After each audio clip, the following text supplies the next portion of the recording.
안녕하세요. 방문각에서 한국사 능력검정시험 3급 강의를 담당하고 있는 임준수입니다. 여러분들께서 지금 2018년도 마지막 시험을 앞두고 여러가지 질문들을 많이 해주시는데요. 그 질문들에 대해서 이 능력검정시험 자체에 대해서 그리고 여러분들이 어떻게 준비하는 것이 가장 효율적으로 단기간에 합격을 할 수 있는지 그 방법론에 대해서 간단하게 설명을 드리고자 합니다. 먼저 이 시험 자체가 중요하다는 사실은 모두 알고 계실 겁니다.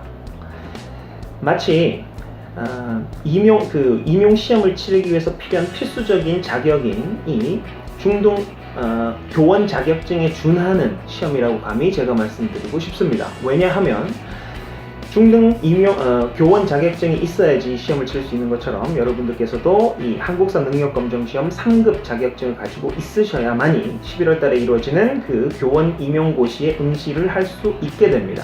그렇기 때문에 이 자격증 획득의 중요성에 대해서는 다시 언급을 하지 않아도 될 것 같고요. 여러분들께서 많이 질문해 주시는 것들 몇 가지 뽑아봤으니 그것에 대해서 답변을 좀 드리도록 하겠습니다. 먼저 첫 번째, 기간에 대한 질문 많이 주시는데요. 한국사 능력검정시험 자격증 취득 이후에 응시 자격이 얼마 정도 유지되는지에 대한 질문들을 많이 해주십니다. 5년이에요, 5년. 어디서부터 5년이냐면 자격증 획득하는 그 연도를 1년으로 해서 시험 치르는 해를 마지막 5년 차로 이렇게 계산을 하시면 됩니다. 그러니 지금 2018년도에 1월달이든 5월달이든 8월달이든 10월달이든 자격증을 획득했다면 올해가 1년 차인 거죠. 그래서 올해 획득하시는 분들은 2018, 19, 20, 21, 22, 22년도 임용고시에 대해서까지 응시할 수 있게 되는 겁니다. 그리고요 10월달에 치러지는 시험이 올해는 10월 27일날 41회 시험이 이루어지는데요. 이 시험이 발표 나는 것이 우리 시험 임용고시 다음이에요. 그래서 10월달 시험까지 적용이 되느냐 많이 물어봐 주시는데요. 10월 시험까지 응시 자격을 부여합니다. 합격했을 경우에요. 그래서 10월달 시험도 응시할 수 있다는 걸 알아주시고요. 그리고 이 질문하는 이유가 그걸 거예요. 언제 우리가 자격증을 획득해야지 가장 효율적인가를 묻기 위한 질문일 텐데요.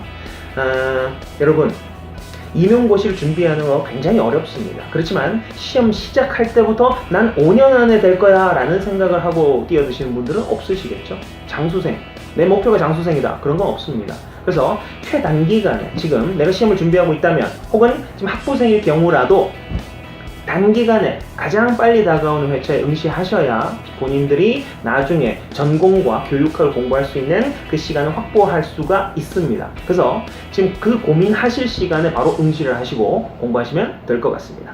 그리고 또 주변에서 혼자 공부해가지고 합격했다, 그거 쉽던데 하는 사람들이 있을 거예요. 물론 그렇습니다. 이 시험 자체가 선발을 위한 시험은 아니에요.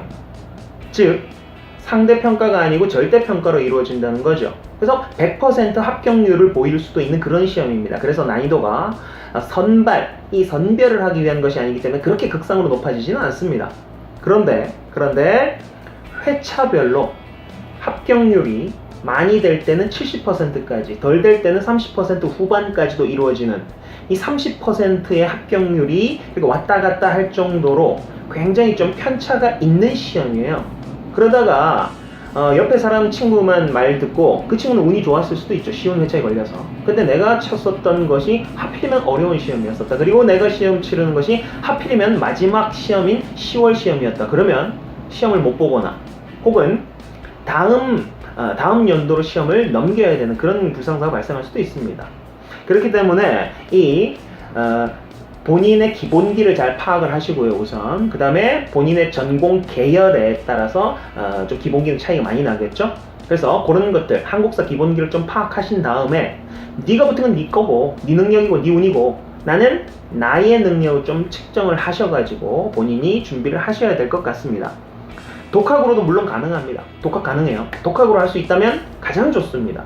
그런데 우리가 이 시험을 준비할 때 많이 어렵다고 하지 않았었죠? 학원을 다니는 이유를 한번 생각을 해봐야 됩니다. 학원을 다니거나 아니면 인강을 수강하거나 누군가의 도움을 받는 그 이유는 무엇일까요? 첫 번째는요, 막막함. 막막함, 시험이 어떻게 출제될지 모르고 시험이 너무 어렵다, 내가 준비가 안 되어 있다, 이 막막함 때문에 듣는 분들도 물론 있습니다. 그리고 여러분들이 지금 교육학이나 임용, 전공 과목에 대해서 수강을 하고 계시다고 한다면 그건 이 막막함 때문에 수강을 하는 거예요. 논술 어떻게 나올지도 모르겠고. 그리고 두 번째 학원의 도움을 받는 이유는 뭐냐? 바로 효율성 때문입니다. 효율성. 여러분들이 지금 공부해야 될 과목이 한두 개가 아니죠. 전공 과목도 해야 되고 교육학도 해야 되고 이 한국사라는 이 호까지 하나 달려 있습니다. 그래서 다른 과목과 병행을 하면서 공부를 해야 되기 때문에 시간을 굉장히 단축할 필요가 있겠죠. 그래서 시간을 효율적으로 쓰기 위해서 시간 단축용으로 네가 자료 정리해놨지, 네가 잘 나오는 부분 해놨지, 그거나 좀 도움받자. 이럴 경우에 누군가의 도움, 전문가의 도움을 받게 되는 거죠. 막막함, 두 번째는 시간 단축. 이 시간 단축의 개념이 더 크다라고 할 수 있는 시험이에요, 사실은. 그렇지만 시간이 절대적이다, 여러분들에게. 학습 시간 확보하는 것이. 그리고 계속해서 EBS 무료 강의 말씀을 해주시는데요. 그걸 들을 수 있는 시간적인 여유가 확보되어 있다면은 상관이 없습니다. 근데 조금 깁니다. 그리고 꽤 예전에 찍어놨었던 강의이고요. 어느 정도 기냐면 최소 강의가 이제 60강 이상, 시간으로 따져도 50시간 이상의 강의를 이제 들어야 되더라고요, 보니까. 가능합니다, 시간적 여유가 있으신 분들은. 그래서 효율적으로 내가 단기간에 학습하고 싶겠다라고 하면 그 강의는 조금은 맞지 않다라고 생각이 됩니다, 이 수험생의 입장으로 봐서. 그리고 또요, 제가 기본기 차이가 많이 난다고 말씀드렸었죠. 한국사 학습을 언제 해보셨나요? 교육 과정에 따라서 조금 다르긴 하실 텐데요. 상당 부분 여러분들께서 대학교 다니실 때 전공과 관련이 없다면 많이 안 들으셨을 겁니다. 그리고 공부도 많이 안 해놓은 상태고요. 그래서 전무하다, 한국사 지식이 전무하다라는 인식으로 수업을 해달라는 분들이 많이 계세요, 학생분들 중에서. 그러니 자신감 없으신 분들이 분명히 존재한다라는 겁니다. 그래서 시험 준비하는 방법에 대해서, 한국사 학습하는 방법에 대해서 많이 질문들을 하시는데요.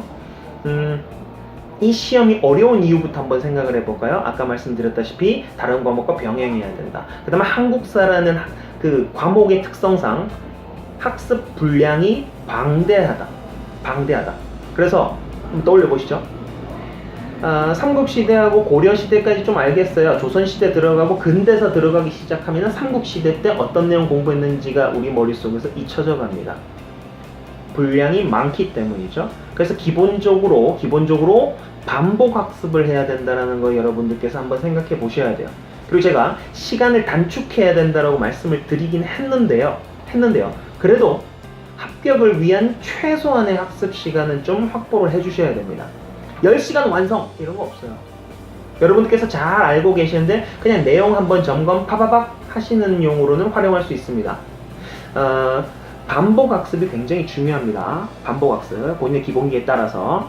그래서 기본적으로는 이론 학습을 좀 해주시고요. 그 다음에 기출문제를 반드시 풀어보셔야 됩니다. 이 반드시 풀어봐야 되는 이유는요, 검정시험 문제가요, 문제은행식으로 나왔었던 게 나오지는 않습니다. 하지만 주제은행식으로 몇 가지 주제들이 계속 반복적으로 출제가 돼요.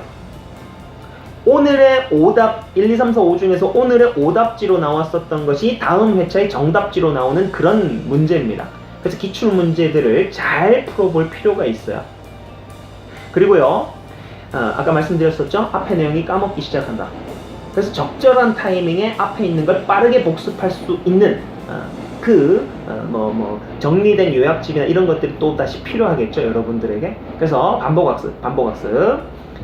반복학습은 이론 학습을 계속 해나가면서 기출문제 풀면서 반복이 되고, 그 다음 뒤쪽에서는 다시 빠르게 파이널 내용 정리를 할 수 있는 그러한 학습이 이루어지면 좋을 것 같습니다. 그리고 한국사 학습은요, 암기할 거 분명히 있습니다. 왜냐? 사람 이름과 지명과 이런 것들을 암기 안 하고 우리가 알 수 있을까요? 저 보세요. 제 이름 임준수입니다. 임준수라는 이름을 어떻게 할 수 있을까요? 그냥 저희 할아버지가 좋은 뜻으로 지어줬었지만 여러분들께서 그 내막을 알 수가 없습니다. 누군가의 이름들, 지명들 이런 것들요, 그냥 외워야 되는 부분도 분명히 존재합니다. 하지만 이해를 바탕으로 했을 때 보다 더 쉽게 되는 것이지요. 그래서 역사적인 맥락을 통해 가지고 상황 큰 틀을 이해를 일단 하고요. 그 다음에 외워야 되는 포인트들은 외우도록 하겠습니다. 암기 방법이 있는 것도 있고요. 아니면 그냥 외우는 것도 있어요. 보시죠. 얼마나 준수합니까? 제 이름이 임준수입니다. 이렇게 막무가내로 그냥 외우게 하는 경우도 있을 겁니다. 아시겠죠?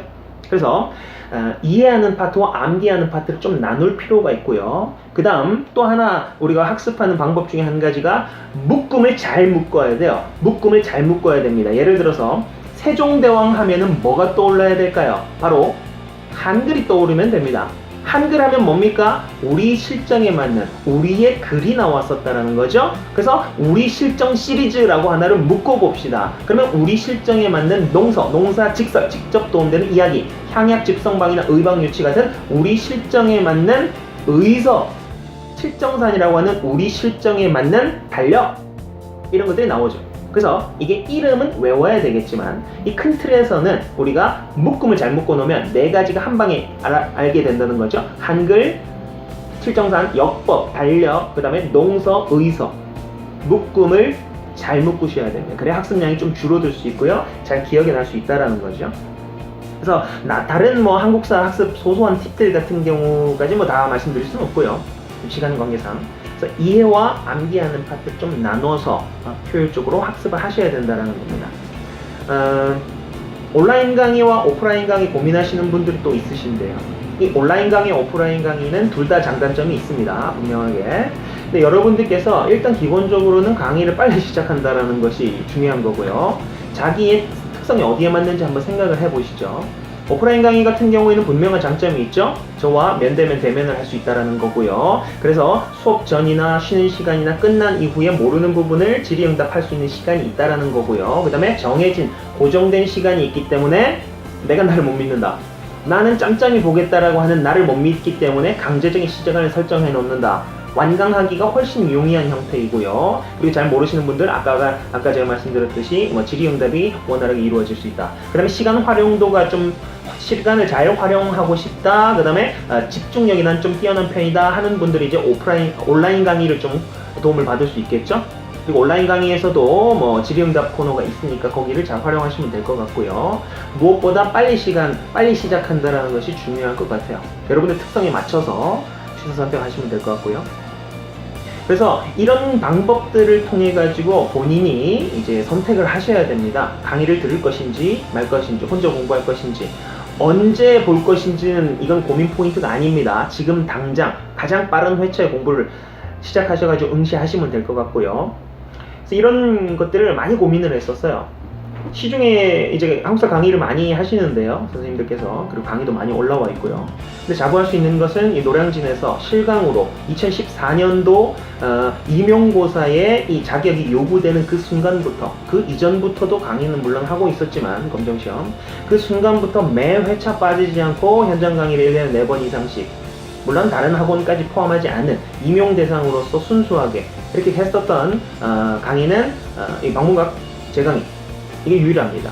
그래서 가장 많은 이제 강의와 가장 많은 선생님들을 접해봤기 때문에 어떤 것들을 필요로 하고 어떤 부분들을 어려워하는지 제가 잘 알고 있다는 것을 한번 말씀을 드리고 싶고요. 그리고 최소한의 시간은 필요합니다. 그래도 학습을 위해서 최소한은 필요해요. 제가 수업할 때 항상 질문을 합니다.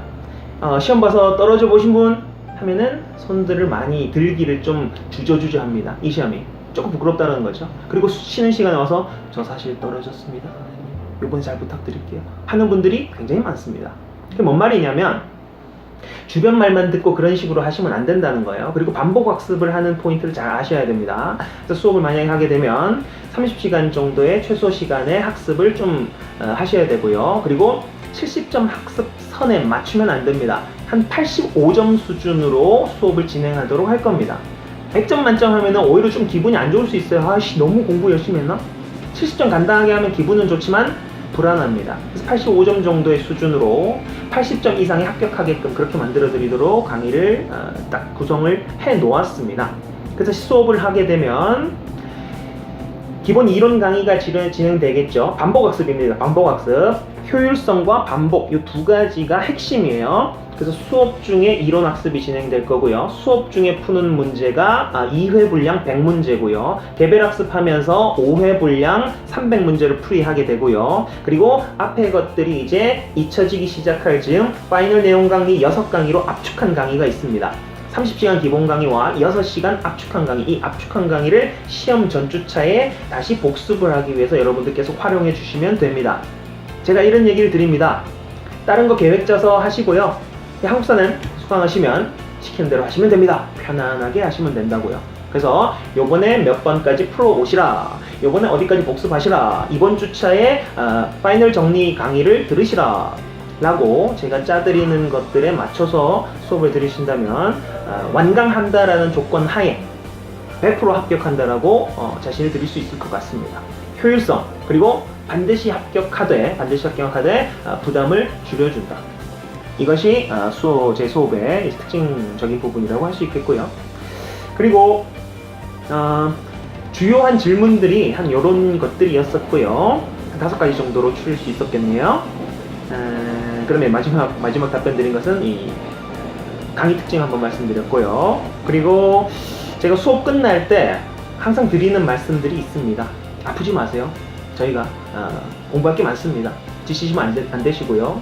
이 시험은 10월 시험이든 1월 시험이든 5월 시험이든 8월 시험이든 합격하는 거 잠깐 기뻐하실 수 있습니다. 고생 많으셨고요. 거기서 끝나지 마시고 가을까지 아프지 마시고 쭉 본인이 계획한 대로 하셔서 가을까지 끝까지 우리의 최종 목표까지 잘 달성할 수 있기를 바랍니다. 네, 감사합니다.